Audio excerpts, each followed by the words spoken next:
خدایا شکرت که امروز دوباره فرصت نفس کشیدن، عشق ورزیدن و زندگی کردن دارم و میتونم هر لحظه‌ام رو با حضور تو پر کنم.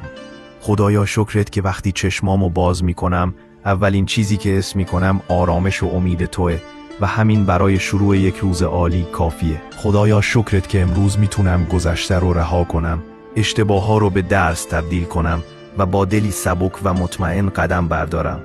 خدایا شکرت که امروز میتونم با تو شروع کنم و حتی سختی ها هم فرصتی برای رشد و نزدیکتر شدن به تو هستن. خدایا شکرت که نور حضور تو در دلم روشنه و راه درست رو نشونم میده، حتی وقتی جهان پر از ابهام و سردرگمیه. خدایا شکرت که هر نفس صبحگاهی یادآور نعمتیه که هیچ کلمه‌ای قادر به وصفش نیست و قلبم رو پر از عشق میکنه.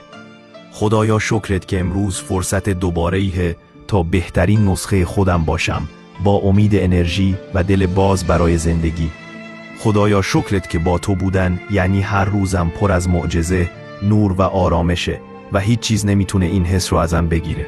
این شکرگزاری صبحگاهی رو بفرست برای 4 نفر از عزیزانت تا انرژی مثبت هدیه کنی. با عشق بنویس: خدایا شکرت برای لبخندهای امروز.